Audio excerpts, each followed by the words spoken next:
Good evening, and welcome to a wonderful Wednesday here. And as you can see, I'm on the road. We're in Drayton Valley with the family, hanging out, relaxing a little bit, and getting ready for another episode for tomorrow. Paula is going to be doing one about Down syndrome, so please tune in for that one. She's reached out to lots of people in the community to bring to you some of the stories about support across Canada. So make sure you tune in tomorrow for Thursday on that one. I'm going to be away because I'm going to be joining the community at a town hall near where I live. We'll be talking about the data center that's being built here in Alberta, the massive one, the really, really big one. And we're going to have a conversation about the impact on the community and why some people are concerned about it, wondering why it's here in our backyard, and what will be the impact on the rest of us here in Parkland. So please tune in for Thursday with Paula. Today we have an excellent episode for you because we're getting into the Central Bank Digital Currency. There's a lot of conversation that's been going around lately, especially around Mark Carney, because he seems to be the guy, the banker, the global banker, the Canadian banker, the England banker, and central bank. Second word is bank. And it seems like he might be trying to bring this in. This is something that if you've been paying attention for a while, he's definitely pro CBDC. And what we have for you today is we got the CEO of Bow Valley Credit Union here in Alberta. This is Brett Oland. And if you follow stuff here in Alberta, you know that they're very friendly to freedom. They absolutely support initiatives. You'll see them at fundraisers. And this is the bank that you go to if you're in Alberta and you want to make sure that you have privacy. And then speaking of privacy, we got Sharon Polsky, president of the Privacy and Access Council of Canada, joining us. And this is exactly what she's all about. She's about making sure that we're paying attention to privacy, how we're losing it, how we have to fight for it, and what it actually means when the government says, here, I'm helping you out, we're here for your security, but just let me look under the covers at the privacy issues here. And then Rob Anders is coming back as well. He was a former CPC MP out of Calgary. He's one of the founding members of the Conservative Party. And he's brought this conversation together because he's been following what's been going on in China and around the world with central bank digital currency and social credit scores and that whole conversation. Before we jump into it, I just want to kind of acknowledge all the hard work that was done at the Moseley appeal today.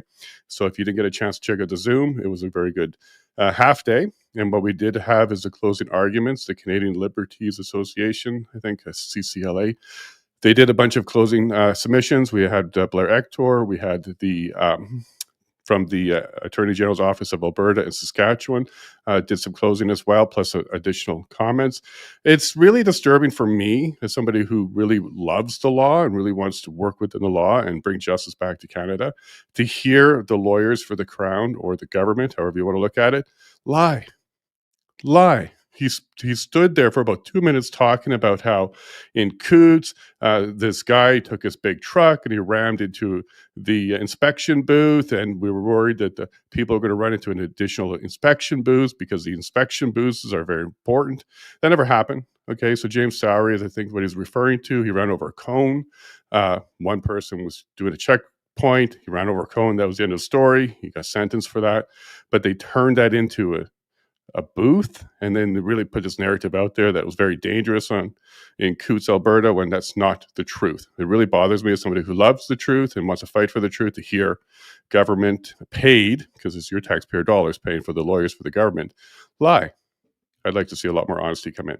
So here we go. We're going to have a great conversation about central bank digital currency, the concerns around it, and what is the industry heading down to, and what could we be looking at with somebody like Mark Carney potentially becoming an unelected prime minister here in Canada.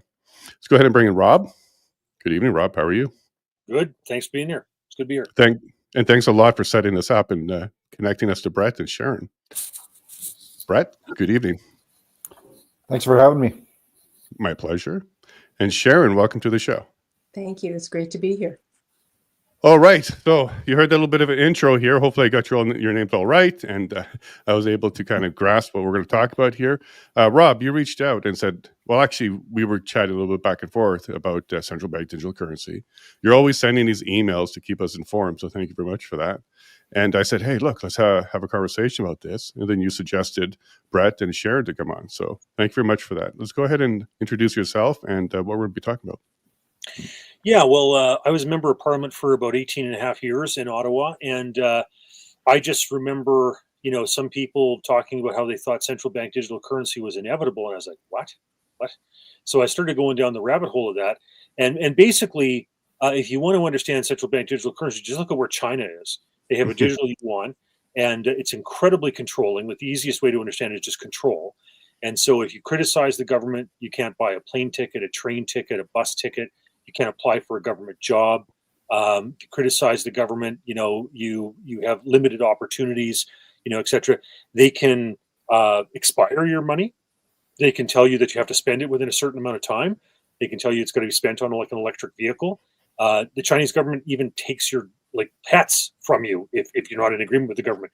So I just want people to understand where this thing's going. It's the Chinese digital yuan. It's being brought into places like Nigeria and other places. It's a mess. We don't need that here. We don't want that. And I appreciate some of these other people that are on the call tonight because Sharon and I, share a concern with regard to the privacy considerations on this. And Brett is the adult in the room with regard to the bankers because he gets it. I'm shocked at the number of people who are not realizing where this is going, and he gets it. And we need to have more guys like him offering solutions to this. That's awesome. And Brett, I've seen your name pop up quite often. Sorry I didn't connect with you earlier, but Bow Valley comes up all the time when I'm talking about bank freezes and how to take care of yourself. And people are very familiar with you in Alberta. You want to go ahead and introduce yourself to the rest of Canada? Sure, yeah. Brett Oland, CEO of Bow Valley Credit Union. I've been the CEO for about 6 years of Bow Valley Credit Union. Been on the board prior to that for about 6 years. Been involved in banking for over 20 years. I'm a CPA, CA. Also have an Institute of Corporate Directors designation, which just means I'm really good at corporate governance, and a Bachelor of Commerce from University of Calgary. And yeah, just echoing Rob's statements there. This is going to be very bad if we have something like a central bank digital currency come into play. But I would even argue that we have sort of a central bank digital currency light in place already in Canada between FinTrack and open banking that they're talking about a framework around. This is a big problem, and we've seen where FinTrack can go with the Emergencies Act being activated and truckers' accounts being frozen. And that's exactly what Rob is talking about with what the power of a central bank digital currency can do. Yeah, and they won't need to invoke an EA next time if they have this in place. So they won't have to give themselves additional powers that will already be in place. Sharon, privacy, this is something that always is on my radar because I'm concerned about it. People will always say, well, you got nothing to hide, so what are you worried about? But they don't understand how things can be leveraged, misinterpreted, and even put in a position that makes you look way worse than you really are when it comes to what you're up to. So what's your concern around security? And go ahead and introduce yourself and your organization. Well, thank you. It's great to be here. I'm Sharon Polsky. I have been doing privacy consulting to governments and corporations and Fortune 100s for about 30 years, and I was in law for 10 years before that. I'm not a lawyer, but I am with the Bar Association in Alberta. And I also, for the last 15 years, have been the president of the Privacy and Access Council of Canada, and that is the professional association of the people in private and public sector organizations that do the access and privacy work. And in addition to the members, we also deal with the members of the broader access and data protection community. And part of the mandate is education and awareness, not only for our members, but for the general public, because if the public understands their rights and responsibilities, then it's easier for corporations to comply. It's better for when you want to put in an access request, you understand how to do it, what will actually garner a response and what won't. So a lot of education is important. And it's not just a matter of the provisions in a specific piece of legislation, because there is so much crossover between privacy law, access law, health information law, things like national security legislation, technology, artificial intelligence, and the comment about how CBDC is viewed as inevitable. We're seeing the same thing with artificial intelligence and with biometric identification. all of it is tied in together as if it is a roadmap that's predetermined to introduce and allow for CBDCs. And people look at it and just go, yeah, it's inevitable. Of course, it's too late to do anything about it. And they sit there and get fed this information and get told, and they buy into the story that it is inevitable. I take a different view. So I'm glad we'll be able to discuss that tonight. Thank you very much, Sharon. And what I love about what you just said, there's rights and responsibilities. People forget that second part. They always talk about, I have rights, but they don't talk about the responsibilities that come along with that, like holding your government accountable, paying attention to what's going on, and being informed as much as you can about your business here in Canada. So, Rob, when it comes to legislation and politics, usually there's something that drives change. So something happens and they respond to it. It's more responding to situations instead of being prepared or initiating it. But on this particular issue, it seems like it's coming down from the top down. It's not like Canadians are asking for this. It's not like we're saying we need a central bank digital currency because something happened. This seems to be just coming in. Is that normal? And what does that kind of mean to you as it's being pushed down? No, this is a BS agenda, right? Like I don't find anybody out there who says, "Oh, damn, my credit card doesn't work fast enough. I need it faster." Right? Like, come on. You go, seriously. You got debit cards, you got credit cards. Give me a break. I need it faster. I mean, you got tap. Give me a break. So that's total BS. A lot of this stuff has been in planning for quite some time. I remember picking up some books on the whole green agenda stuff for 2030. They were published in 2002. That tells you a lot. Some of these people have had these plans in the cahoots for a while. I remember when I first got elected as a member of parliament back in the 90s, in the late 90s, and I was sitting in a transport committee meeting, not the most exciting committee I've ever sat in, but anyhow, they were talking about intelligent transportation systems, and I'm like, okay, what's that all about? And then they were talking about how they were going to use these cameras on all the traffic lights to streamline traffic. And I thought, well, who the hell needs all these millions of cameras everywhere? Like, what's the advantage of that? But then you realize, oh no, like it's not just streaming traffic generally. No, that stuff is now used in places like London and whatever to track individual license plates and what day of the week are you traveling on. So a lot of this stuff is intertwined, and I'm just going to call it evil, right? Like it's absolute control stuff. It's tied into 15-minute cities. It's about telling you, you've used too much fuel or you've bought too much ammo or we don't like your criticisms or you're offside with the government and you're not green enough or whatever it is. I'm just going to dump on Mark Carney for a second, okay? Because I just think he needs that.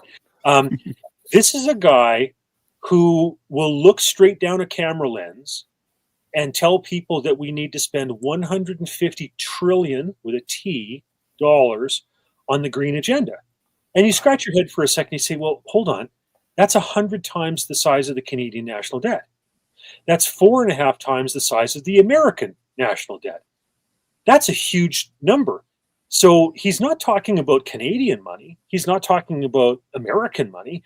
He wants to use a central bank digital currency. He's part of the brain trust on this stuff to manipulate the world into spending $150 trillion on his pet project.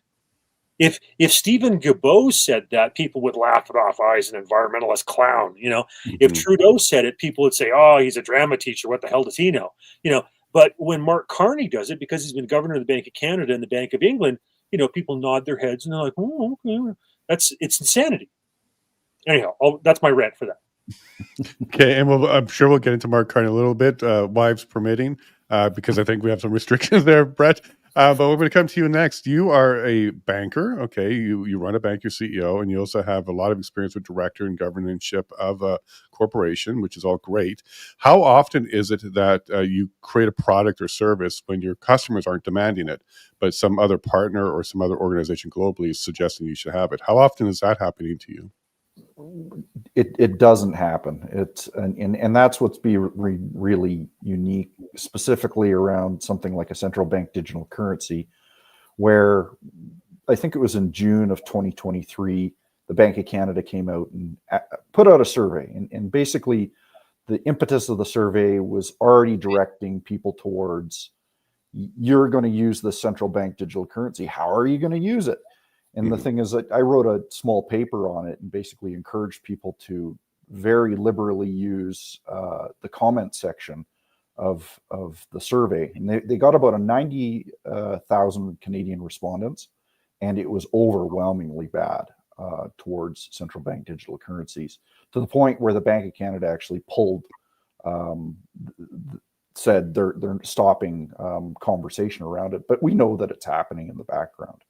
And just a little bit further to that, specifically around FinTrack, it came in place just shortly after 9/11, and it was supposed to be the safety and security around everybody from terrorist groups.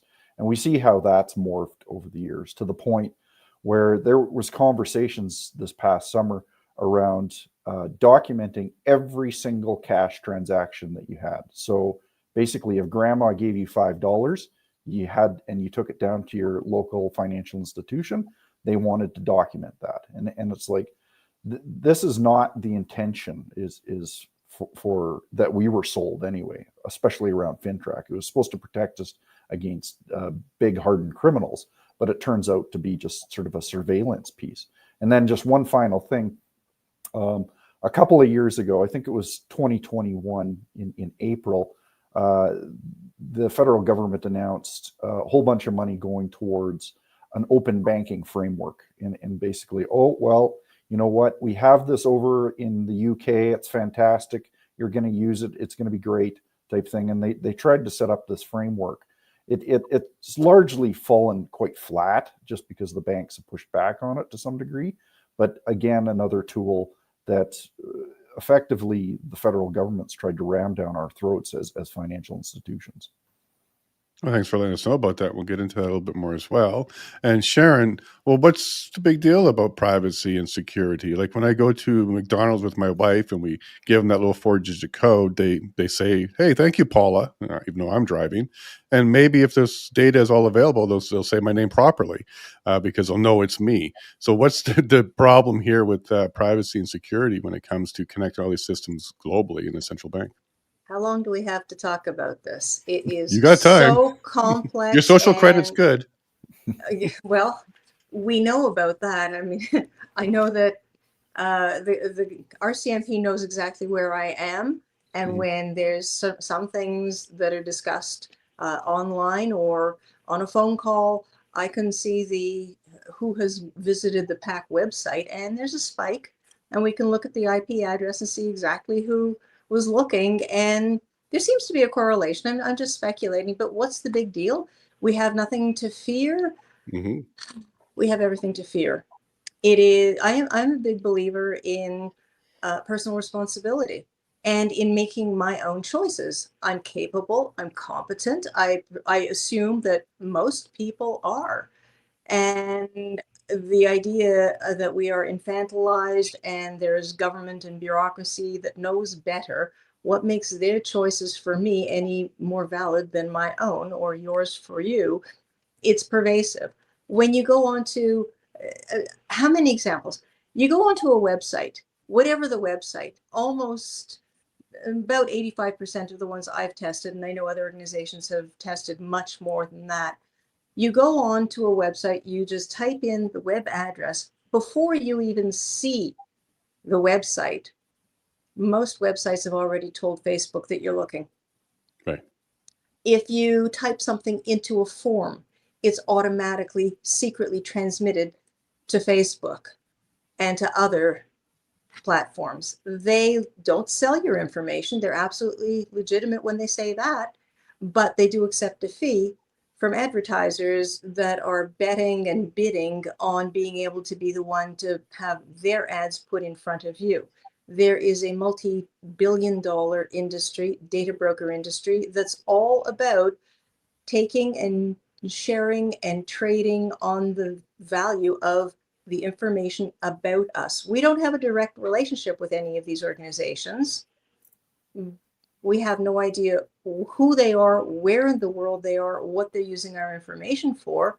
We have no way, therefore, of stopping them, questioning them. Most of them are outside of Canada, so they're way beyond the reach of our privacy laws, which are 20 years old or more, and not terribly effective, certainly not for the level of surveillance economy that's going on, because that's what our economy now is based on. You go to the grocery store, what you buy is tracked, has been for a long time. That's what loyalty programs are all about. And now people are saying, buy Canadian. The one thing, sure, buy Canadian, buy American, buy French, I don't care. But please pay in cash. That way the merchant doesn't lose a significant portion of the purchase price to the credit card processing fees.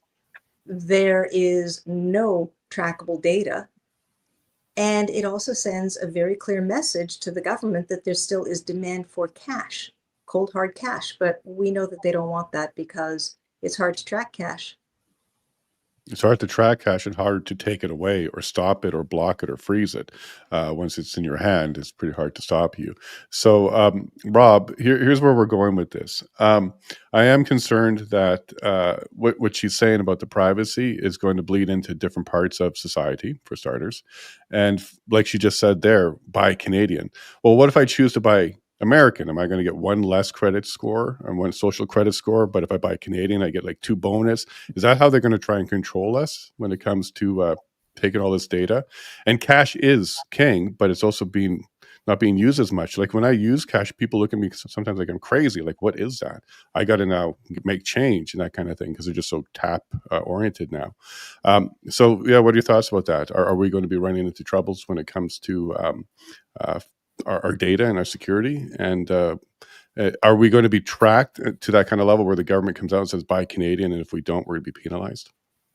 Well, this central bank digital currency is all about control. I mean, if you had to boil it down literally to one word, it's control. And so you talk about diversity, equity, inclusion, DEI, for example, right? Because they don't like carbon, they don't like oil, they don't like gas.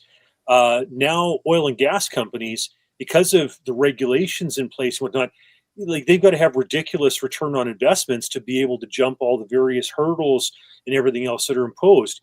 And so Alberta, let's face it, I mean, on my board in Calgary West, at any given time, I had about 50% of my people were oil and gas. They were geologists, engineers, landmen, whatever. And it's the lifeblood of Alberta. And so when you've got this type of federal regulations, for example, in banking or what have you, shutting down the ability for oil companies to access capital, like they're killing an industry. That's what they're doing. So yeah, it's evil stuff, and it is about at some point. I mean, in London, you look in London, you can travel 2 days a week. And if you don't, you face massive fines. And with central bank digital currency, they can go, "Oh, don't worry about it. We'll take it out of your account." So it's evil stuff. And I want more people to go down the rabbit hole of just understanding how much control there is with this. And like I said, China is the thing to look at. And if you want to see it being implemented in other countries, where Nigeria, for example, they got rid of large bills, 50s and 100s and stuff, and then people are going around with wheelbarrows of small bills, and the manipulations that were going on there. You don't want this stuff, folks. Just take a look at what's going on in some of the places. It gets so bad in some countries, even where some banks say, "Oh yeah, we're not going to give you cash. It's all digital." When some stores are like, "Yeah, we don't accept cash." You don't have digital money, then forget it. Keep cash around. It's important. It is, but it's also tough to be a merchant and only accept cash. I saw some places try to do that. It's very difficult because a lot of people have moved over.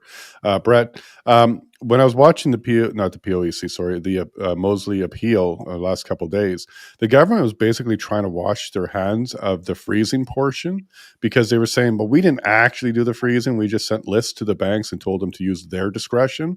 We didn't tell them that they had to freeze anybody. We just said, these people are on a watch. Here's an order.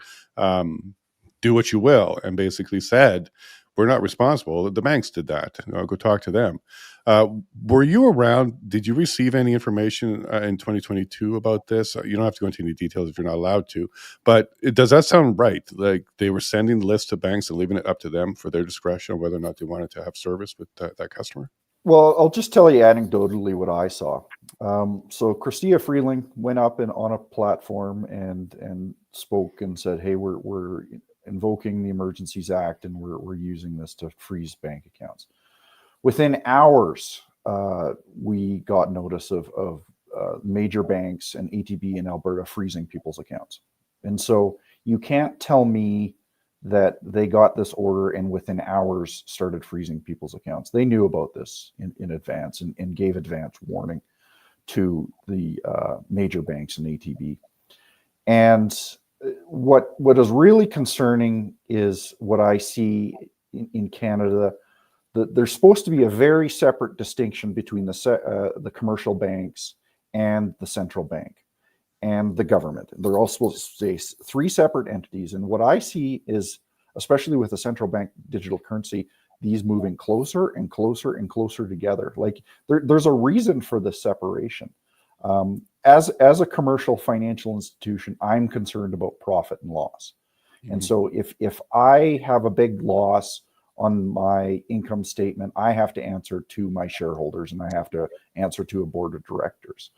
Whereas if there's something like a central bank digital currency, there's no such thing as a profit and loss. And so you can basically just fund unproductive, useless projects that have no tangible results within society. And it doesn't have to be all around economics, but if there's no benefit to society, why are you doing it? And that's what we've constantly seen over the last, say, decade, is because the cost of money has effectively been nothing. We've seen the funding of all these useless projects and initiatives and things that have really no benefit to society. And so think about that and think about what Rob talked about around central bank digital currencies. And that's what your world would look like on steroids. It would just be a very dystopian future, effectively. The central banks, the commercial banks, and the government all weaved into one, basically dictating who does what and when they do it. And what I found interesting over the last couple of days here is Doge, that the Department of Government Efficiency, they came out and said there's a lot of payments coming out of the USAID, and there's a lot of concern around that. And then you hear the Democrats' response to that. They're all upset that there's somebody's looking and checking and reviewing and taking action. They're like, why are we doing this? But yet, on the other side, they want access to all our data, all our financial data. They want to do these line-by-line audits on us, but heaven forbid you take a look at what they're doing. Sharon, privacy was breached when it came to this bank freezing. We heard this again through these submissions, that these lists were made. It looks like maybe RCMP, maybe the government itself passed it to the banks. There was no due process. There was no warrant. There was no way for you to defend yourself in this. And then they took action and froze it. What's your concerns around the privacy portion of that people's information was collected maybe from a donor website or something like that to identify them, and then provide this on to banking without any judge involved, without any judicial oversight? Nothing like that was happening here. What is your concern around that portion of the breach of the privacy of Canadians? What you've just described is just the symptom. I go a little deeper and I look back. A lot of this is based on what's referred to as consent. You go to a website, you sign up for a bank account, whatever it is, you have no choice but to consent. That's not truly consent, that's coercion. So you consent to the organization collecting your personal information for business purposes or for whatever vague reasons that are typically given on the website. For banking, it's to protect against fraud and theft, and it all sounds quite reasonable, and it is, but it's open to interpretation. And typically, because there are no limits, there's no specificity. There's no requirement to be specific about who they're going to share the information with or where in the world they might be. You have no choice. You click and say, I agree, because I need to deal with the government and they're pushing everything digital. There is a manual option they don't tell me about. So for all I know, it's only digital. Same with banks, with insurance companies. You can buy a car off of Amazon now. All of it is based on this fallacy of consent. And because of the legalese and the length of some of these convoluted statements, you don't know what you're signing up for. And in essence, you are signing up for a carte blanche that the organization can do as it wishes for business purposes. As long as it's not illegal and it improves their bottom line, they get away with it. And that's something that has not been challenged. I think it was 2004, somebody complained to the Federal Privacy Commissioner. Turns out the bank they dealt with had sent their information to the United States. The person said, I never agreed to that. Commissioner investigated and said, really? It was in the fine print somewhere in a statement long ago that you received. You continued banking with this bank. You are deemed to have agreed to it. Mark Zuckerberg sat before the US Congress a few years ago and said, nobody reads these privacy statements. I don't read them. Canadian privacy laws all require that an organization obtain your consent at the time of or prior to collecting your personal information.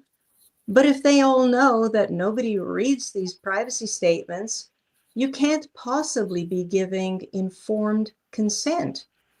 My view, they're all collecting it in violation of the law, and that's something else that commissioners have never investigated.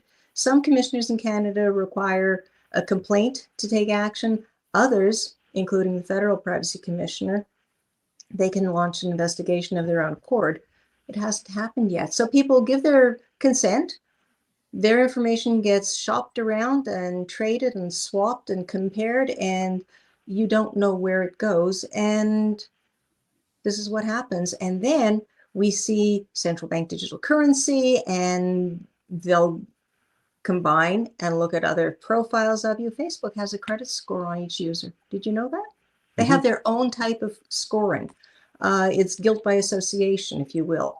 Same thing with the algorithms on other platforms, who you associate with, who you talk to, who you read, whose comments you look at. That all is part of the calculation as to your credibility, your ranking, your score. You compare all of these things and you put them all together in one place for somebody to make assumptions about you when you have no way of verifying whether the information they're looking at and judging you according to, you can't challenge it. You can't say it's true, it's not true. That fact needs to be fixed. We're sitting ducks for the people who have the power and authority to do all that combining and gathering of information. Huge danger to it that people don't know about because they've all been sold a bill of goods. It's all convenient. Tap, use your credit card. It's convenient, but they never say convenient for who. Right. That's a good point. And if it's free, you're the product. We've learned that a lot. Informed consent, there's a term we keep hearing, whether we're talking about medical, financial, and even about your government actions. So Rob, does the government really care about providing informed consent? Do they really want you to be educated and know and have informed decisions? Or is it more like we know best, more like a parent-child relationship where they're just going to try and take care of us? And when they're bringing in central bank digital currency, they may have a different name for it here in Canada. We all know this term now, so they may be able to be clever about it. But why are they going to bring it in? What are they going to do to sell us on it? Because usually they sell us on something good, like it's for your security, and we'll make sure that you're safe from fraud and these kind of things. So how are they going to try and sell this to Canadians when they bring it in? Well, they try to say that it's going to be fast. It's going to be simpler. It's going to be, more efficient is what they say. But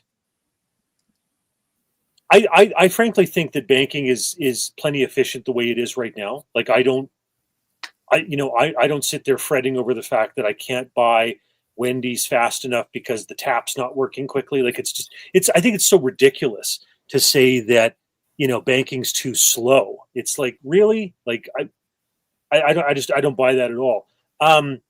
In terms of, there's a lot of politicians that are control freaks. Okay. And this, like I said, it's all about this control stuff. So democracy is slipping away when they're forcing electronic tabulation, mail-in ballots, breaking the chain of custody with regard to this stuff, allowing, multiple, like 2 weeks worth of voting and all that stuff. So it allows, attestations, for example, like, believe it or not, in Canada, you can walk into a polling location, not have your identification, say, I left my wallet at home, what are we going to do? And they say, oh, what's your name? Elmer Fudd. And they say, oh, is there anybody to vouch for you, Elmer? Yeah, I got Daisy Duck and Donald that are with me, and they'll vouch for me. And I'm joking, but I'm not, right? And so there was a situation in Calgary Center, for example, and this was a while ago already, but Eric Lowther, for example, my colleague for the Reform Party, he got more votes in his second election than he did in his first, and he won in his first election. So in my riding, they would have, let's say 100 ballots that were cast by statutory declaration where people just walk in without ID. He had over 10,000 ballots that were cast by statutory declaration. And what that was, and you can look it up, you can Google this stuff. There was a guy, okay, that would go around, collect a whole bus full of Chinese seniors who didn't speak English, okay? They would go into an advanced polling location. Everybody claimed they didn't have their ID. They would all vouch for each other on these forms. The whole bus would vote. Then they'd go to the next polling location. Same damn thing, day after day. Okay, like this. So when you get people like a Stephen Guilbeault, or you get Justin Trudeau or Mark Carney, I mean, whatever, and they're like, you've got to do this. I want you to use less fuel. I want you to drive an electric vehicle, blah, blah, blah, blah, blah.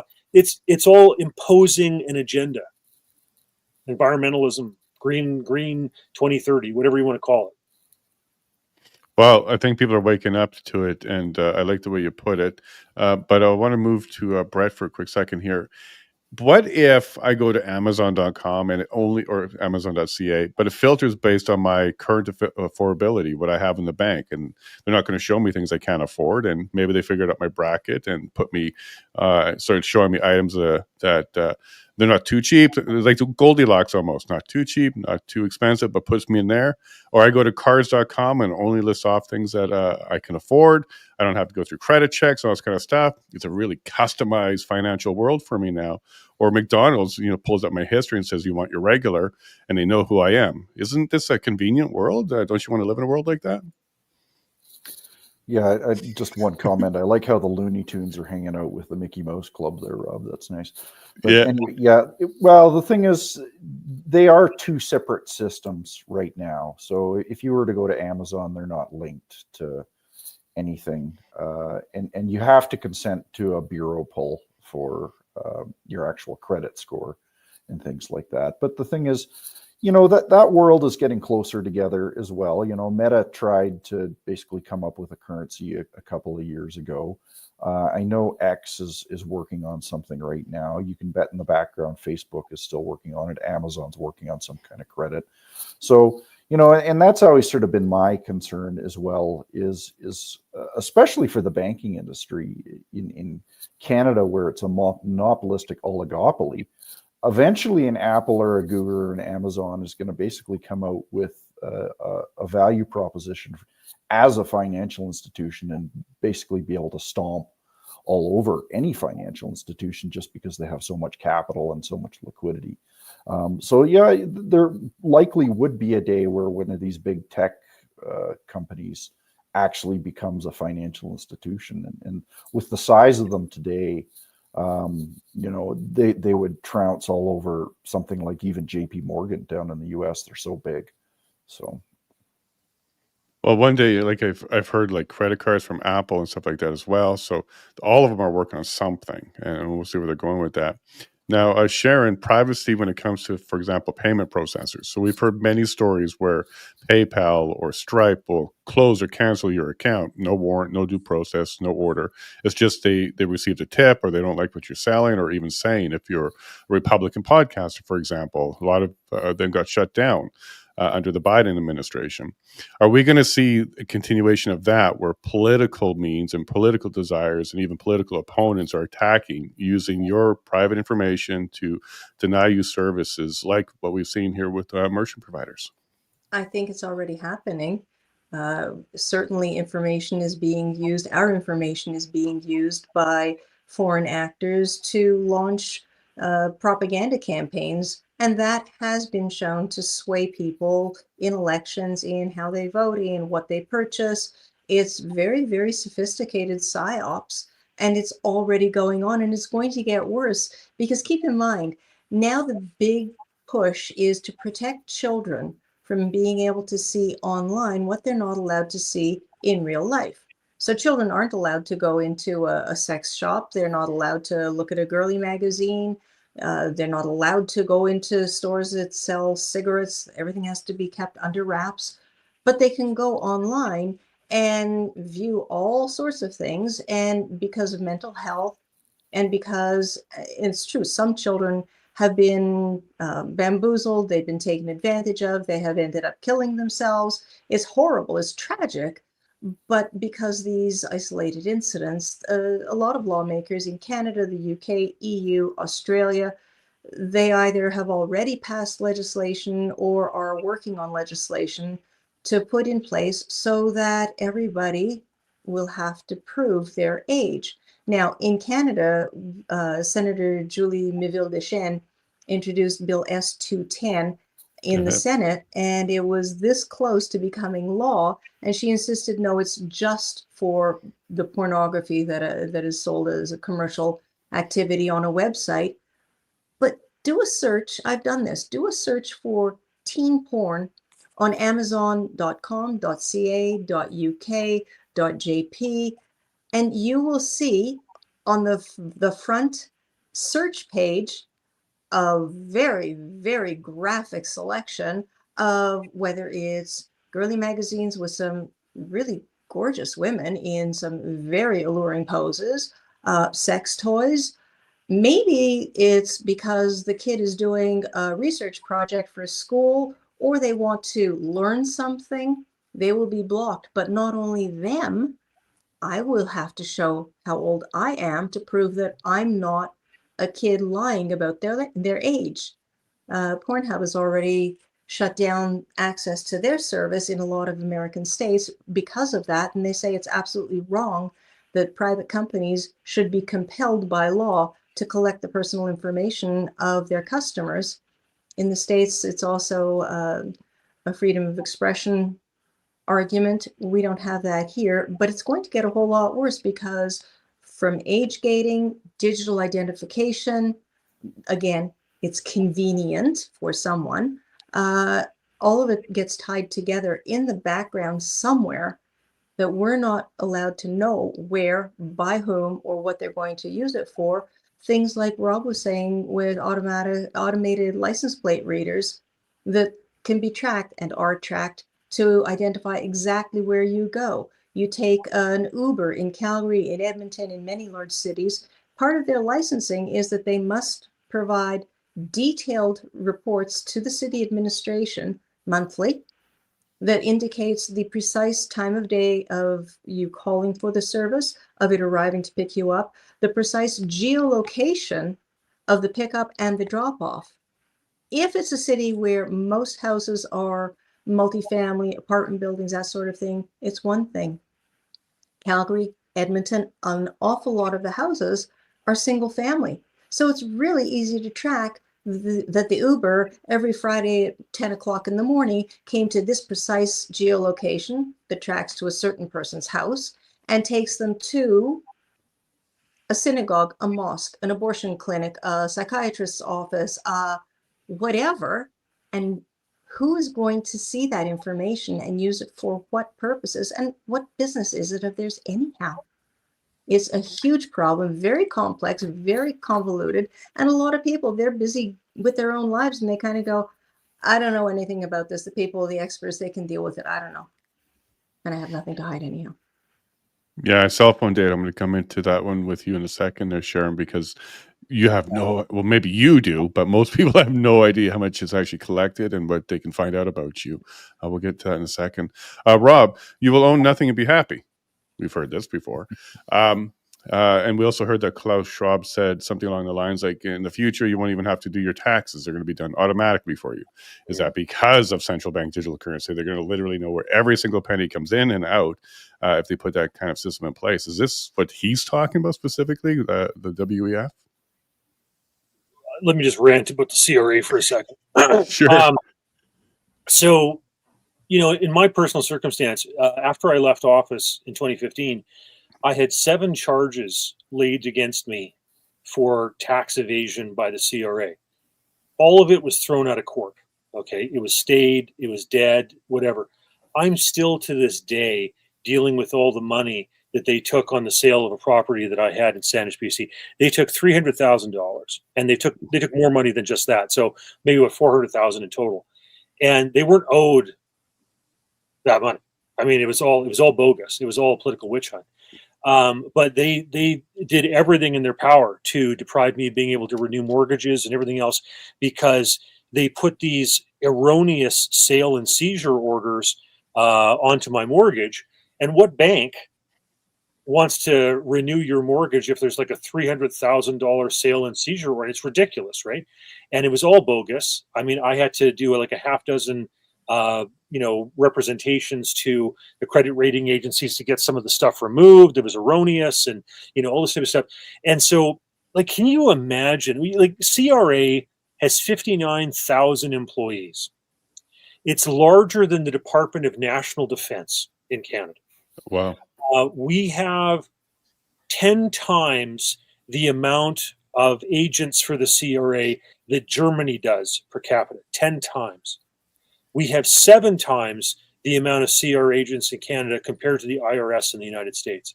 Do you want to give that bloated, wasteful bureaucracy that had thousands of examples of their own employees taking CERB benefits, illegally?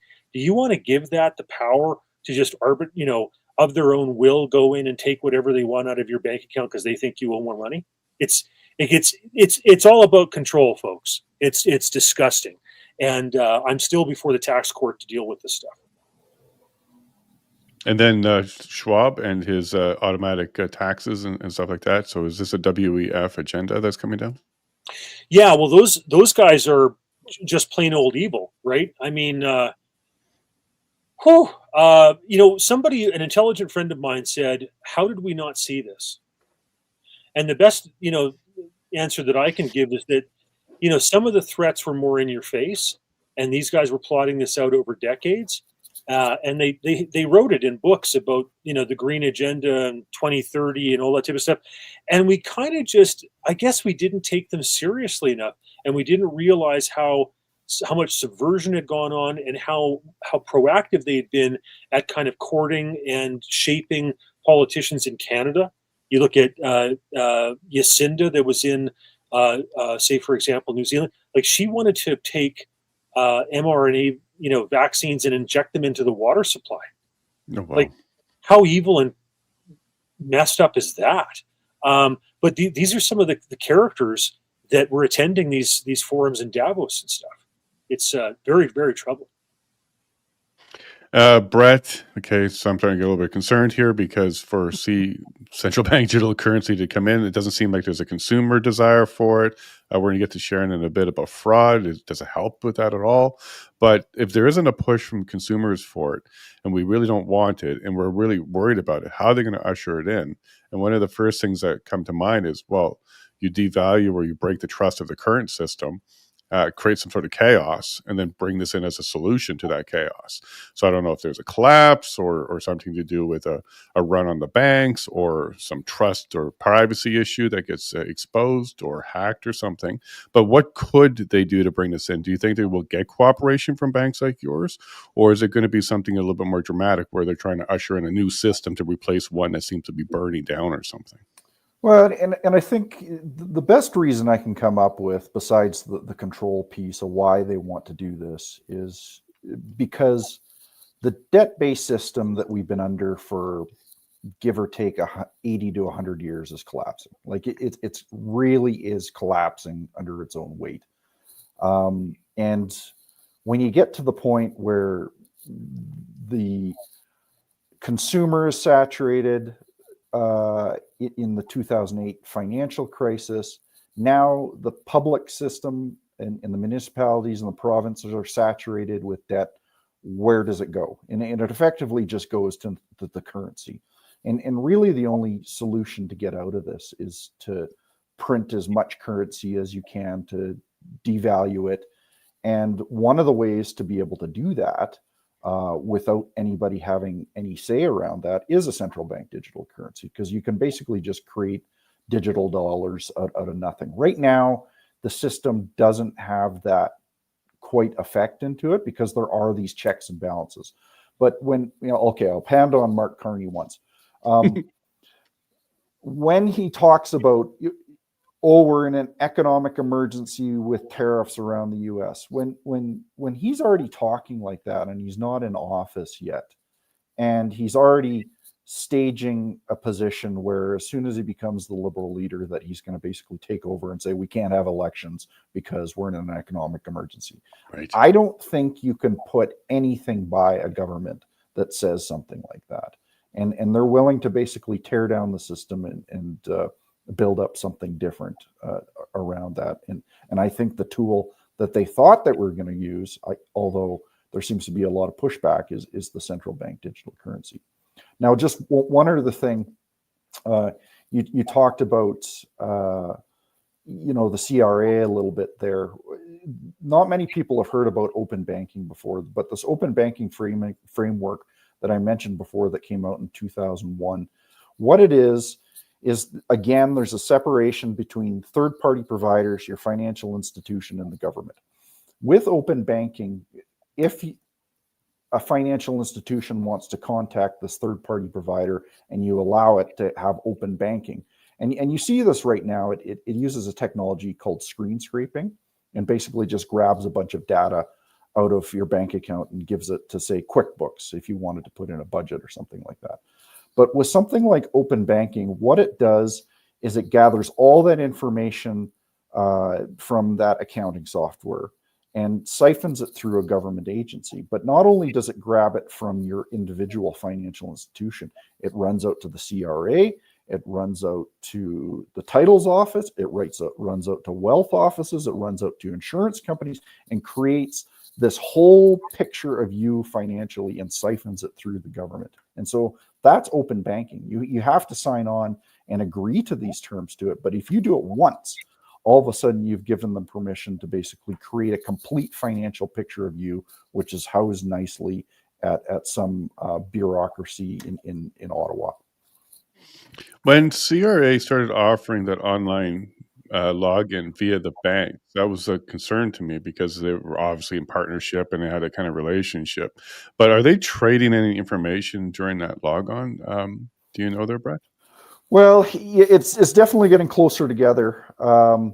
Even if you notice something like you want to make a reservation at a Parks Canada campsite or something like that, they want your CRA login key. Wow. If you want a GST number as part of your organization, you have to go in through your login key. So these things are getting more and more interconnected. And just, sorry, I've got a hard stop at 7, mm-hmm. So just if I drop off, apologies on that. Not a worry. If you have to disconnect and make a withdrawal from the show, that's fine. You can run there, Brett. Sharon, data security, apps, and advertising is where I'm going to go with this next question.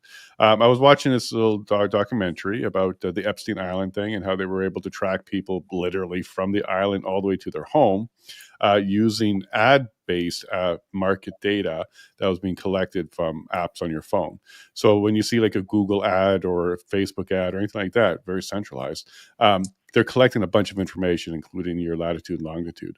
So they were able to, using this open market of advertising data that can be sold to third parties, this company called Near was able to use that and kind of find out who went to the island and then, backdata them and find out where they are. And there was a data leak at NEAR. They accidentally published all of this data in a data set, and then some people found it and used it in that way. I think I just listed off like 5 or 6 major security and privacy issues around that. Advertising is putting your location data somewhere and then selling it to third parties and all that kind of stuff. Once your data is out there, there's no way of getting it back. So what are your concerns around that? Where do I start? Your phone, so many people, they use a phone, they use a computer, they don't check the settings. They don't know, they know how to turn it on, they know how to use it to do what they're doing, but they don't bother learning what to do with it. I mean, the information is out there, and people, they spend hours and hours a day doom scrolling and looking at kittens and puppies. But the information is out there so that they can learn how to protect themselves. They don't. Whether it is complacency, I think an awful lot of this is agnotology in action. I love that word agnotology. It's an American professor that coined the term, and it's basically defined as the economic value of ignorance. You keep people ignorant, you can do what you want. They have no knowledge, no way of refuting what you're doing. So the experts, the public policy analysts, government, they decide what is going to be funded, what is going to be taught in our schools. Computers have been on our desktops for almost a half century now. Like, we're just a couple years short of that. And there's still no substantive training about it in kindergarten. And by then, by the age of 1, most children already have a tablet or a phone for their own use. It's a digital babysitter. They go into school. Sure, we have some kids being taught how to code, and that's great. They can develop the next wonderful video game. Not everybody's going to have to know how to code, but everybody should be taught how to maintain their own privacy, what government is about, how to be an engaged citizen. And that is something that is sadly lacking, because we have been fed all the information that trust the government, trust the companies. You don't know what you're looking at. You don't know what product to buy. The company is the only way that you can find out about the products to procure, to put into the government systems, your corporate systems, your house, because people have been kept ignorant, because then you can sell them the services and the products. You can sell them the security services and products. And all of this generates jobs and commerce, and that's important. And it generates taxes, which is increasingly important. There was a comment before about the CBDCs and Mark Carney, my turn. And I've heard the same thing, that there, as soon as he gets into office, as if it's a foregone conclusion, then he will declare an emergency, an economic emergency, and issue some sort of subsidy, CERB-style subsidy, to keep people able to at least feed themselves. And I won't be surprised if that subsidy is made available in the form of CBDCs. If you want the subsidy, this is the cost. I hope I'm wrong. Yep. I think you're onto something. So, Brett, just before you go, because we have like 1 minute with you, I think there's one question for you from the audience. And while we're pulling it up, how can people protect themselves? How consumers protect themselves? Well, I think Sharon mentioned that earlier. Cash, keep using cash is a big one. We're trying to do things within our organization, although we're regulated within Alberta, and we can only have members that are residents of Alberta, or corporations that are registered in Alberta. But there's cash is a big one, and store value is also an issue too, because the debt is just getting out of control. I think inflation is going to be a problem for the foreseeable future, especially if you get into what I think Sharon's alluding to, universal basic income. It's going to be massively inflationary. Store wealth in hard assets. We're big proponents on gold and silver, precious metals, a little bit Bitcoin if you want to go down that tech route. But those are some of the things that you can do is basically choose to step out of the system. It seems to be coming towards us, so we go back, we go old school and use cash, gold, silver. Diversify a bit, go old school. Okay, thank you very much. And we're done. Your hard stop. We've reached it. Thanks. Yeah, thanks for your time. All the best. See you next time. Take care, Brett. Thank you very much. That was a lot of fun, and we'll go ahead and help him up there. All right, Rob, we got a couple more questions for you all, and he just mentioned the UBI, so we'll jump into that in a second. But the Liberals here with Carney, by making these kind of statements, they're absolutely signaling that they're not going to satisfy Trump in 30 days. They're expecting there to be a war. They're looking at day 31 for sure. It doesn't seem to be like they're talking about not worrying about this. They're telling you this is going to become a bigger problem. So they're clearly signaling that they're not going to be working with Trump and satisfying his request within 30 days. Am I reading these tea leaves right? Yeah, the Liberals are making a crisis. Okay. Shocker. Yeah. Trump has legitimate concerns when Mujahideen Khalq is using Montreal as a staging ground for terrorist operations against the United States.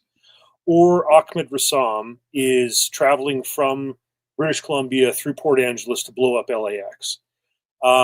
These are all real. So if Mujahideen Khalq was in the United States, they would hopefully be hiding under a rock.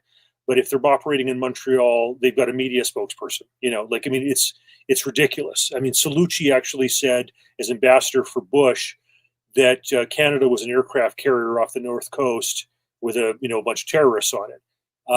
We've been lax, like really, honestly. So when he says he's got concerns over that, that's legitimate. And when he says, hey, I want you guys to fix this, get on it.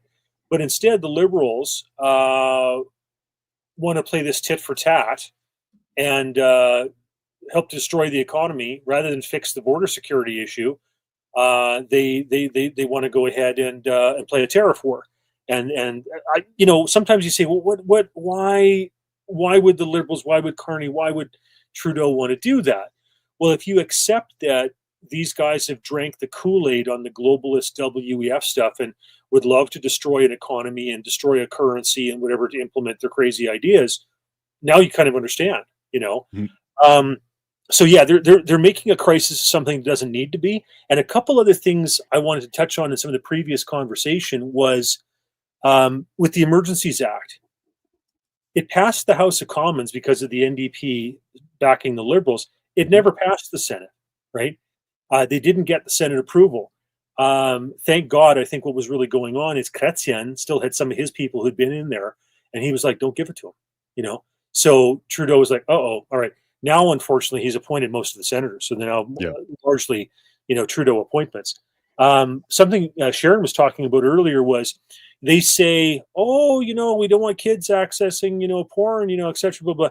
But then if they have your specific birth date, right, not just, month and day of the month, but year, that's pretty specific. I only know one other human being, and I know a lot of human beings that has my exact birth date, right? So if you say match that up, crazily with my phone number, well, I mean, you can know me and track everywhere I'm going. And do you want the government or some of these guys to have that type of power, really? And something else that Brett said earlier was, and this is scary, right? Because if inflation's an issue, then what you'll often do as a central bank is you'll raise the overnight lending interest rates to make money scarce and then bring down, the pressures to deflate the money supply, et cetera, whatever, right? Well, if the government debt and private sector debt for that matter as well is through the roof, you can't do that anymore. That doesn't work because you might be able to hike rates for a month or two, but then by the third month, you're having to refinance some portion of your government debt. You'll bankrupt yourself. So you can't do it. And then on the other side, let's say the economy goes into the dumpster, which is what the Liberals are trying to do, right? Mm-hmm. With regard to this tariff war stuff. If you put the economy in the dumpster or winds up in the dumpster, traditionally what you would do is you would cut interest rates to stimulate growth in the economy. But now they can't do that either substantially, because if you do that, nobody's going to buy your debt instruments. They're not going to buy your treasury bills and your bonds, you see? So the only thing you're left is to deflate the currency. That's the only option they have left. And so, in 1971, when the U.S. pulled off of the coupling with gold, from 1971 to 1980, what you could previously buy with 25 cents in 1971, it took $1 to buy in 1980. The dollar devalued by 75%. That's the option they have left. Mhm. And it looks like they're headed that way, because when Carney announces that him and Singh have spoken, and Singh is talking about a relief package, something for the workers, UBI is the first thing flashing through my head. And here's how you win the election if you're Carney Singh. You go ahead and create an economic emergency or crisis. So using that word crisis, they're staying away from emergency, I think, on purpose for now, but they're saying crisis.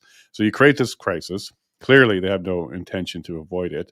And then you start giving away money. Let's say $2,000 a month. And you do that a few months before the election. And then you make the election issue whether or not that deposit's going to stop. If you want it to continue, you vote Liberal. If you want it to stop, you vote Conservative. And if you're in such a crisis mode in the country, did you just buy yourself an election? So Sharon, what will this mean to Canadians if we do have something like a UBI, where they're just handing out money to deal with the economy issues that they've created? And isn't this going to just be a cycle? Like, once you print some more, you're going to have more inflation, and then you need some more, and you have more inflation, and eventually you get hyperinflation, and you get things like Venezuela. And we've seen it throughout history. It doesn't end well. It doesn't end well at all. A couple of weeks ago, there was a lineup of several hundred people waiting to get into a new clinic in Ontario where a doctor was accepting new patients. And I saw that and I thought of communist Russia. I've got an original identity card from somewhere in the NKVD, the very, very nasty Russian police service that disappeared people. And I think of that. It's not what most Canadians that I've ever known have looked forward to in this country. And to have a guaranteed wage. I remember on my way, I was driving back from Montreal a couple of years ago, and I stopped in Thunder Bay, stayed at a nice modest hotel, got up in the morning to take a shower. There was no hot water. Call the front desk. It was the head of housekeeping that answered the phone because they're short-staffed. And she told me that that was one of the cities in Ontario that was part of a pilot project for universal basic income. She said, we have no staff. We don't have a plumber. She let me use the shower in someone else's room. They had just left, hadn't cleaned the room. I don't care.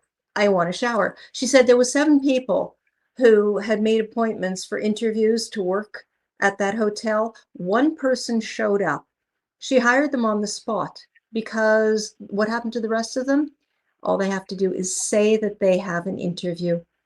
They are given free money, but what is free for them, and I agree, it's buying votes, what's free for them comes out of somebody's pocket.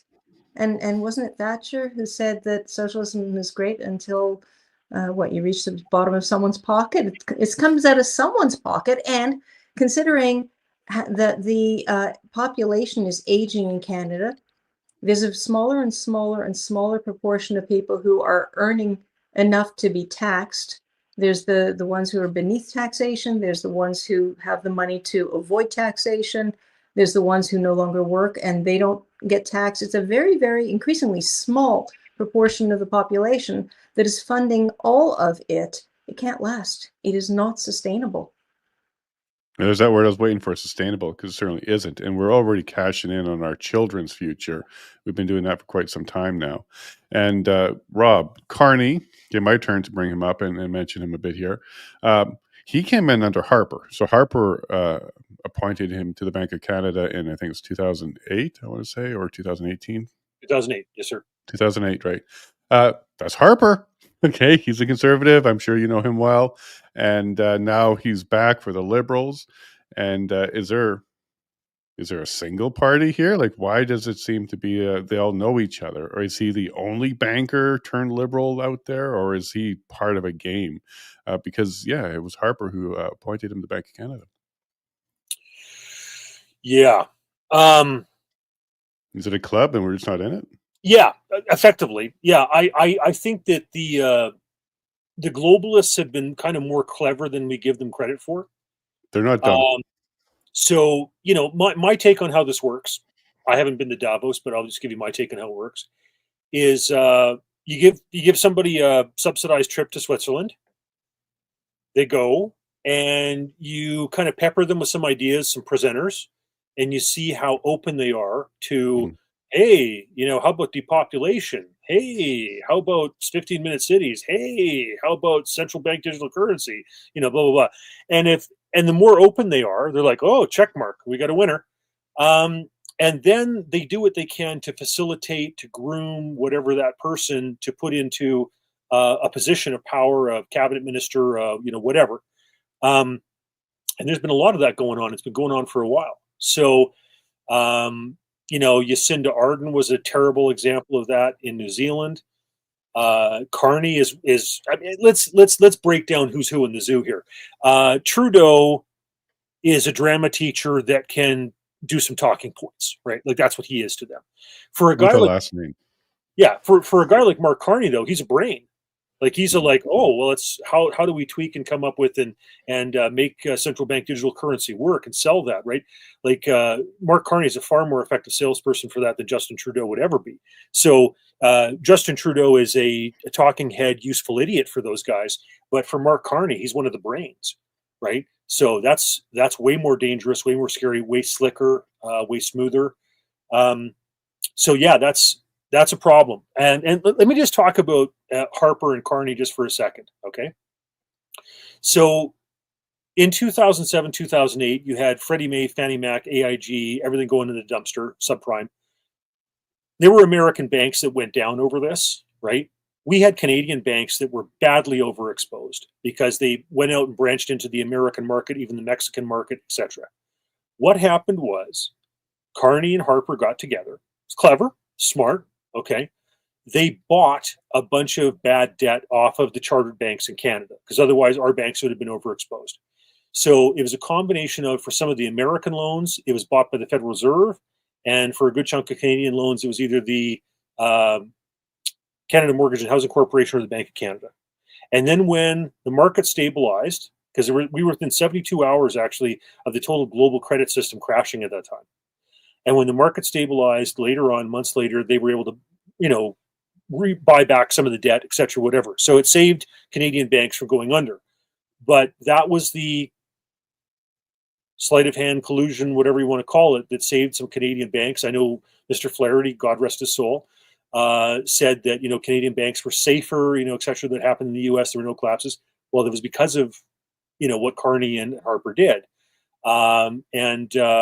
Then he went over to the UK, and I don't think the UK is any better off for having had Mark Carney there. Anyhow, those are some Mark Carney stories. Yeah, I think there was at least an MP out of the UK kind of warning us, stay away from Carney. And they're already starting to use this in his marketing now. He's the one that saved us in 2008. He's the one that can handle the financial crisis.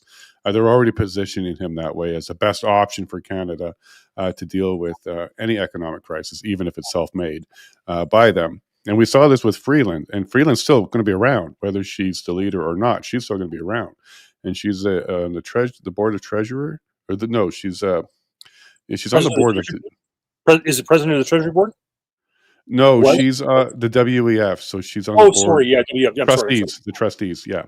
Yeah. So, and she's also the financial side of things. And when we heard her at the POEC, she was talking about how the global reputation of Canada caused a concern in an emergency, whether or not we can get investors and all this kind of stuff. So her and Carney kind of working together, creating an emergency and then leveraging the emergency. I can just totally see this happening. Sharon, is there any way to protect ourselves after our data has gotten out? The government has it. Can we use information requests? Is there any way to kind of find out what the government has? Do you have any tips around that if we want to start protecting ourselves or at least knowing what's out there? Well, we certainly at this point have a right to ask private corporations and governments what information they hold about us. A lot of people aren't aware of it. They wouldn't know how to go about it. And it's pretty simple. You write an email, you find out who the organization's privacy officer is. That's often hidden. It's something as simple as privacy at.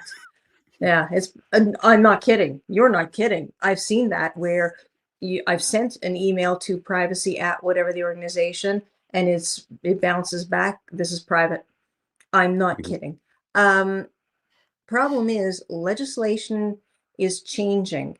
The Alberta, the public sector law, the FOIP Act, the Freedom of Information Protection and Privacy Act, is being split. Bill 33 and 34 is splitting it.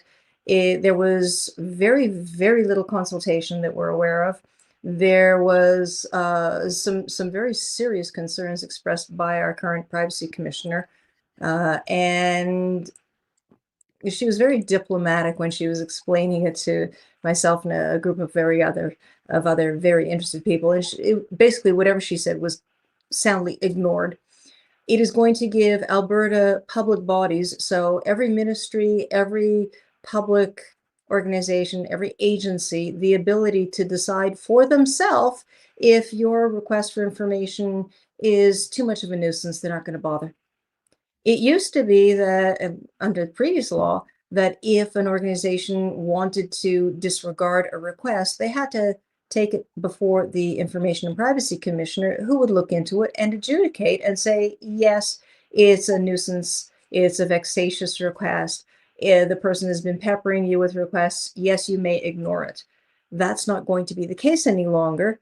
Her budget has not been increased, and that's going to be a problem because how many people's requests not only will be delayed, and that's a very efficient tactic that's increasingly used across the country at all levels, where you put in a request and they have a certain length of time to answer, and they don't.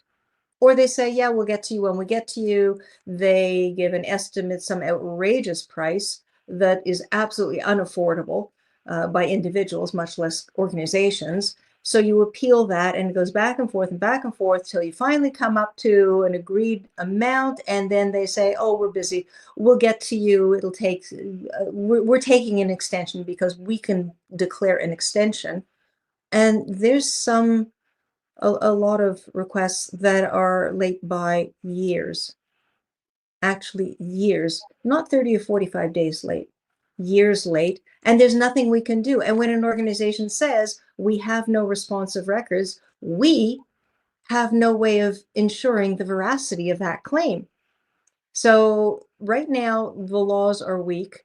They're about to get weaker on the provincial front and on the federal front also, because we almost had a change of the federal private sector privacy law, the one that is for private sector, for organizations in provinces that don't have equivalent law, and for all of the federally regulated industries, so broadcast, airlines, rail, that sort of thing. The current PIPEDA, Personal Information Protection and Electronic Documents Act, that came into full force 20 years ago, and it's not adequate. It is obsolete, absolutely. And there was a piece of legislation in Bill C-27 that was intended to modernize it. And a lot of people said, that's great. It's going to modernize it finally.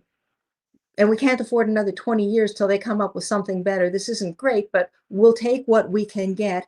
Except it created more exemptions for companies and organizations to collect and use and disclose your personal information without even telling you, much less asking if it's okay.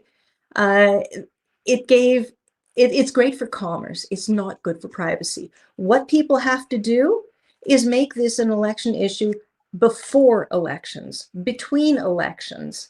Get in touch with your constituency association and say, whoever your candidate is, had better, we want them to have this view, to stand up for this, to ensure that.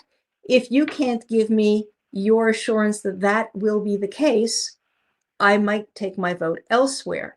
We, the individuals, are the ones that can make a difference. We have to become much more engaged.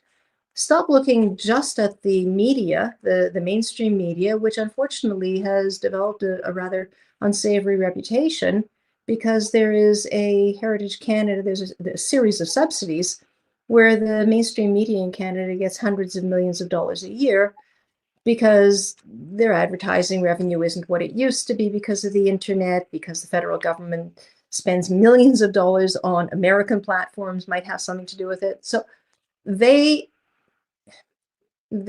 are now under suspicion of being the voice of government. And I try to be impartial, but when I get the media release from government, and then I look on mainstream media to see the article that's written about this issue, and it is verbatim.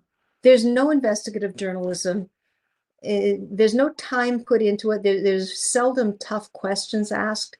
So look beyond the mainstream media, check your sources, make sure it's not propaganda. And that means take the time to dig a little deeper and ask questions. And don't just take it's for your convenience or some pat answer as the gospel. It's up to us to hold them to account because they're supposed to be working for us. They absolutely are supposed to be working for us. And I hope if there's any changes, it's going to be for the consumer side, because I think what you're talking about with Pipita, is, yeah, they're going to morph it because of the issues that came up for the businesses around it. So they're going to expand it. They don't have to tell you. They're just addressing the problems for the business side of things, not the consumer side of things. And Rob? it's worse than that because, and we've seen this happen in the States, where it is the tech companies that lobby very, very heavily, to the point that in the States, some of the tech companies have been writing the laws, and the new privacy laws are privacy in name only. They don't do anything to preserve individuals' privacy rights. I like that term, in name only, because we have conservatives in name only as well. So, Rob, we're going to kind of wrap up here, move over to our supporters for some questions for the two of you. But what Sharon was highlighting there was to make this an election issue. And as a candidate, I'm always thinking about this. But I got to tell you, with issues with immigration, with trade, with crime, with the previous government, with accountability, people's privacy doesn't seem to be even a top 5 or top 10 issues with Canadians right now. Even though it should be, it doesn't seem to be there. Is this an education thing we have to do? Do we have to bring some more awareness to it? And there's a second part to this. Danielle Smith, you know her well. She's mentioned before that digital currency is something that's inevitable. We're going to be eventually getting it. That she just might be pragmatic about it. Like, there's nothing you can do to stop it. It's coming. It's basically already here. We just haven't really labeled it that yet because we still have cash. So what are your thoughts about that? We have a lot of election issues, and will privacy be one of them? And if not, can we help it get there? And then Danielle Smith, she's basically saying this is coming anyway, so what should we do about it? Well, part of the reason I went down the rabbit hole of central bank digital currency is because of Danielle's quote. I think at that time she was a talking head on global television, and she had said something to that effect, and it was obviously bandied about during the leadership race for the United Conservative Party, and that worried me because I thought, okay, I need to look more at this. So I've done that, and it is incredibly worrying, and the more I look into it, the more worried I get about it. So yeah, education's key, whether it's the premier or the cabinet or the caucus or people at large. One of the fixes? Obviously, say, cut this thing off. I'm very pleased the Justice Center. I know Sharon's got a copy of it. I had a chance to read it yesterday. Ben Clausen with the Justice Center is going to be. They're putting out a report, a paper, 36 pages against central bank digital currency from a privacy and kind of rights perspective. Fantastic, love it. I'd love to have more voices in on this. Another thing that I would like to propose as a potential kind of solution on this stuff is, and I've talked about this with Brett, he agrees. Alberta has a bunch of provincially regulated financial institutions. His is one of them, and there are many others. Alberta can stipulate, under what auspices or what have you they operate. So, for example, Brett is committing that 10% of the assets of Bow Valley Credit Union will be in, gold, silver, bullion, etc. Great, fantastic. Alberta could stipulate that for all of its provincially regulated financial institutions, let's just even start with 1%. 1% of their assets have to be in gold, silver. I'll even settle for copper, oil, whatever, because it's real. There's gold, silver, religious, spiritual, a Bible, etc. Copper, one of the Roman coins, etc. Been around for a few thousand years. It works. Oil, ever since the United States decoupled from gold in 1971 because Charles de Gaulle wanted to repatriate the French gold. Nixon didn't want to kind of capitulate to that. So what they did is they made an agreement with Saudi Arabia, the petrodollar, where, yeah, the U.S. wasn't going to give you gold, but the Saudis would dictate that in order to get, access to American F-16s and protection and blah, blah, blah, that all Saudi oil will be bought in U.S. dollars. Okay, fine, whatever. So I'll accept all four of those. Okay, any one of those is good for Rob Anders. And if you do that, all of a sudden, Alberta financial institutions have something backing them, right? And so people who have their money in a bunch of other chartered banks go, I could keep this money in this bank that's overexposed in subprime or whatever, blah, blah, blah, would have gone belly up if Carney hadn't bought their assets. And I'm going to go ahead and I'm going to invest in an Alberta regulated institution, whether it's, a mortgage or a credit card or a loan or whatever, right? And say, I'm going to go with that instead because they're honoring our cash and treating it the way it should be treated and actually putting something behind it. And then imagine, dream in Technicolor, if another province said, wow, that's brilliant, great idea. I don't trust Trudeau or Carney. I think they're going to bankrupt the country. And we're going to do that too. We're going to have in British Columbia or Ontario or Saskatchewan follow suit.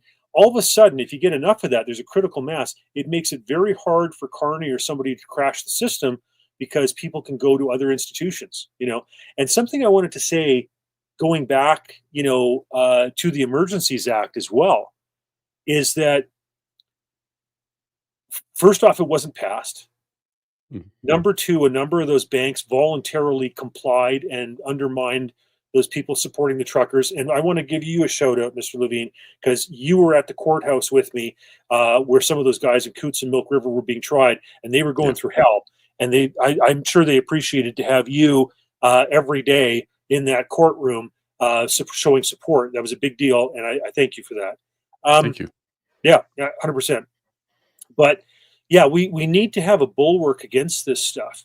And I'm hoping that premiers take up that suggestion and do what Alberta should do, which is make 1% of their assets in gold or silver, something like that, a precious metal. Yeah, Danielle's been offered a couple opportunities to kind of put Alberta above and beyond where everybody else is and take certain steps to actually shore up and secure our systems. And that sounds like a good idea. And maybe she'll hear you and do that because she wants to make us globally competitive and having a place where the banking is a little bit different, but a little bit more secure, especially as things are getting a little more volatile out there. Might be a great way to attract businesses and people to invest into Alberta. So Sharon, what we'll do, we'll run to you next, and then we're going to move to our questions. But you mentioned here that privacy is also an immigration issue too. So maybe one of the ways to get privacy to be an election issue is to find ways how it affects all the other issues as well, like affordability and the trade war, like other ways to address how privacy is connected to this. But you're mentioning here that immigration is connected to privacy. It absolutely is. And, people say, well, who are your members? Members of the council, who is your market? And normally you can identify a narrow segment of the population. In this case, it's everywhere. It is every organization and it is every person. Think of it. If I went to go and get my passport renewed a few months back, and I'm standing there in front of the wicket, and there's a camera. It's like, what's the camera for? I played down. He said, oh, it's for taking pictures. I said, do you do passport pictures? He said, no, it's when immigrants come in, we take their picture. It's biometrics, facial recognition. Oh, wow. Oh, okay. When you walk into the airports in Canada, there's facial recognition in the camera systems. You're not told about it. It's going on in the background. We're connected, our movements, who we are, who we associate with, same sort of thing I was talking about earlier. In immigration, an awful lot of it now is increasingly done by artificial intelligence. So whether it is the photographs, the evaluations, if the computer says it is something, it must be so. We've all been taught that, but the computers can only do what they've been programmed to do. They're programmed by fallible, imperfect people. They are imperfect.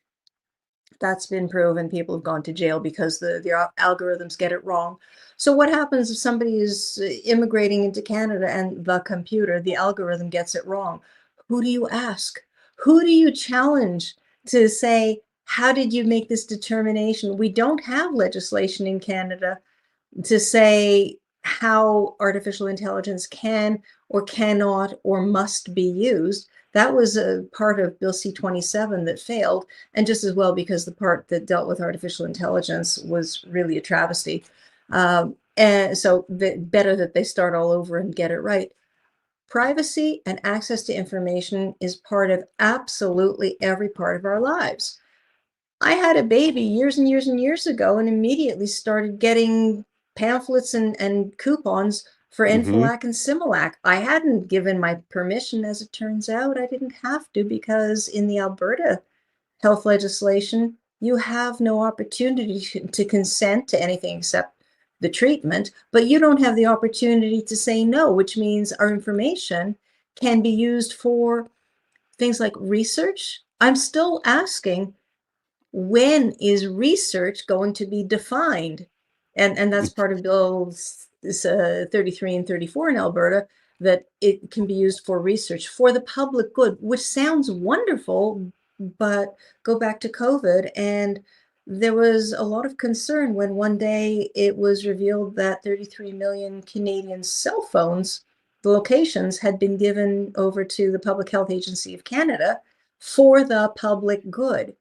Data Yeah. for good is now the tagline of one of the carriers.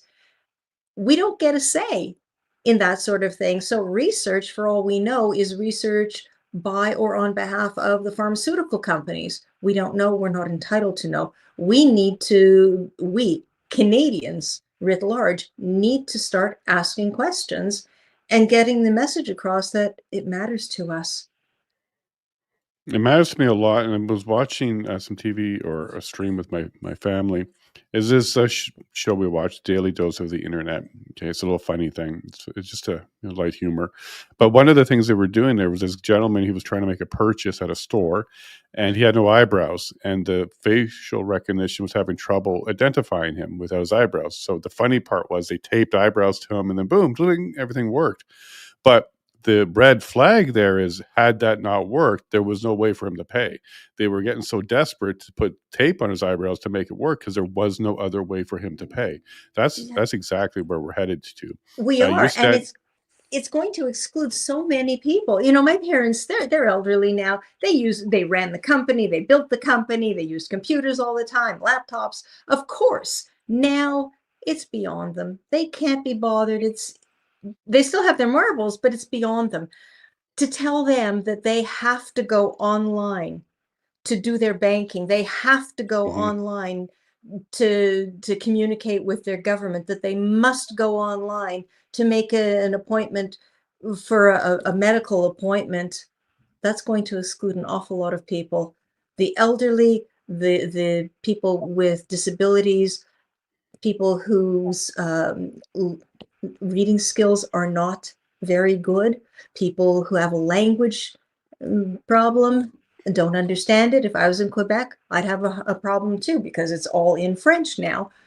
Uh, where do we stop? You know, it's built for the average. There's a lot of people on either side of average, and it doesn't accommodate that. It really doesn't. And we don't have legislation across Canada the same way the States has the Americans Disabilities Act. That's the wrong title, but it's the legislation that requires other people, elderly, infirm, disabled, to be taken into consideration. Mhm. We need that too.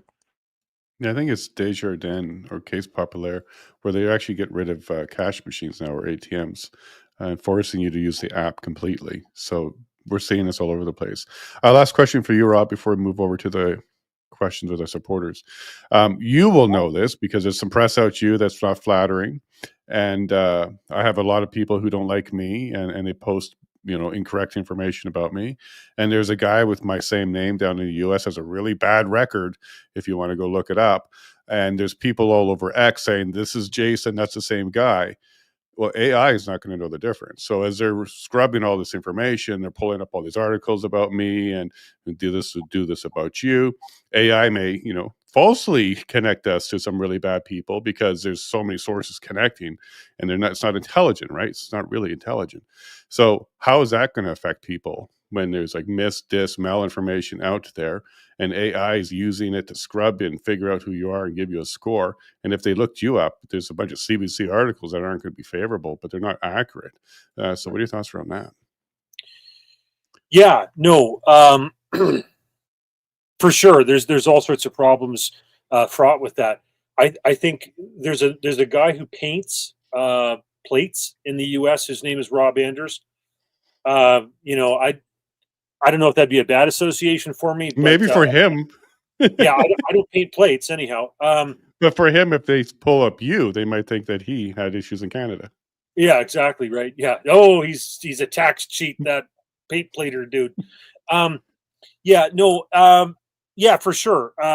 In my situation, for example, like normally what the CRA would do is they would wait till a case was concluded, done, decided, judged upon, and then they put out some kind of very mundane, press release. In my case, before it went to court, they were quoting all these experts and stuff and slandering me and projecting what could potentially. It was absolutely ridiculous. And thank God, I think a lot of people said, okay, well, hold on a second, that's not normal. There must be some sort of political agenda here, I hope. People who were politically savvy, I think, probably picked that up. But certainly, I was slandered in terms of Equifax in the credit rating agencies and all that type of stuff. I had to go through like 6 different iterations with them to say, no, that's not true. This isn't true. Like correcting, record removing stuff, etc. It was a real pain in the ass. And I've still got search and seizure, sale and seizure, orders from the CRE with regard to this house. And it's all BS. It's all BS. But good luck trying to renew your mortgage with that, right? So,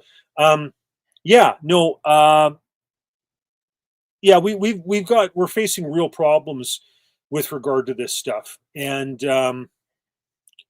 like I said, I don't like electronic tabulators when it comes to voting because, frankly, a lot of them were designed for cheating.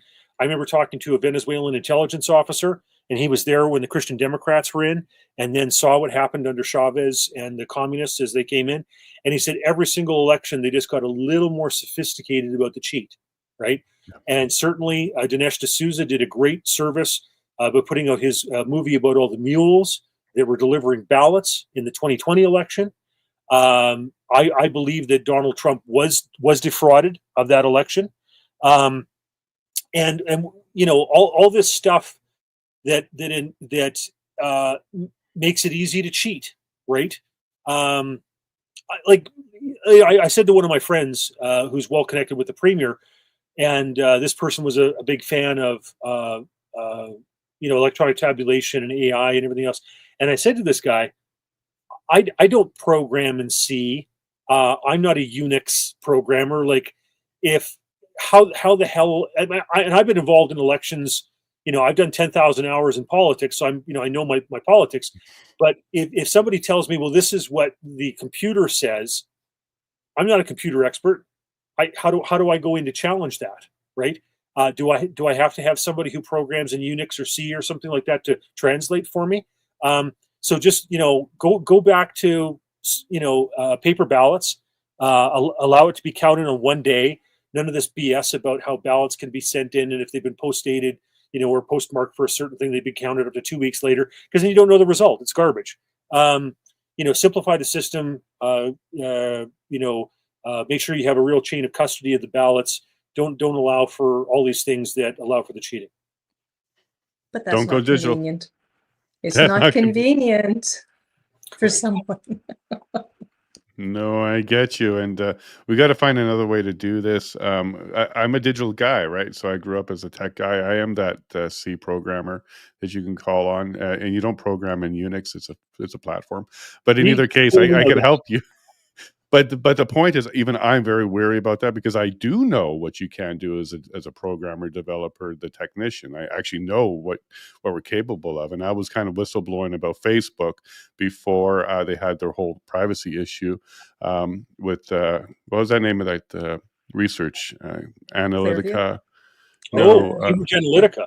Yeah. yeah, that one. Cambridge Yeah, Analytica. yeah. So right before that one, I was a developer on Facebook, and I can see how much information you get out of the Facebook graph, like tons of information just from a click. So I anticipated that was going to happen. So as a technologist, I'm very worried about going digital for voting, digital for currency, digital for social credit, digital for where you are.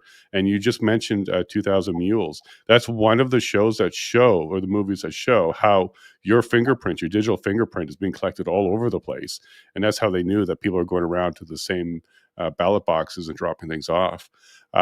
Sometimes it's good, you can catch criminals that way, but then sometimes it's bad because when I left my home during the lockdown to get propane, I got a message on my phone. I didn't have an app, so it was all cell phone based, telling me to go home because it was a lockdown, because I was a couple kilometers from home. So I'm not a fan of any of that. But what we're going to do is we're going to jump over to our questions because there's a few great ones for you both. So just hang on. We're going to just play a quick little video as we go over. You can grab a coffee or take a break if you want during this. But hang on, and we'll have some questions for you. So public, get this out there. Did you know about central bank digital currency? Were you aware that Carney was appointed by Harper in 2008? Small club, and we're not in it. But when the bankers get together, it's usually not to our benefit. Sometimes they sell it to you for your benefit or your convenience, as Sharon would say. But look at that fine print. None of us read it. We just said next, including Zuckerberg. He admitted to that. But maybe you should start paying more attention to it. And maybe this should be an election issue. Privacy. And how is it going to be used on us? It's been used on immigration and immigrants already. It's going to be for all of us at some point. And Danielle, she might have just saw the writing on the wall is coming. Maybe there's a bit of a warning from her, but she could take steps in Alberta to make us stand out and give us a more secure banking system. So thank you very much, Rob and Sharon. So hang on. Public, thank you very much for joining us. Take care of yourself and your family. Make sure you shake the hand of a neighbor or a stranger. Why do I keep reminding you about this? It's because I love you all very much, and God bless.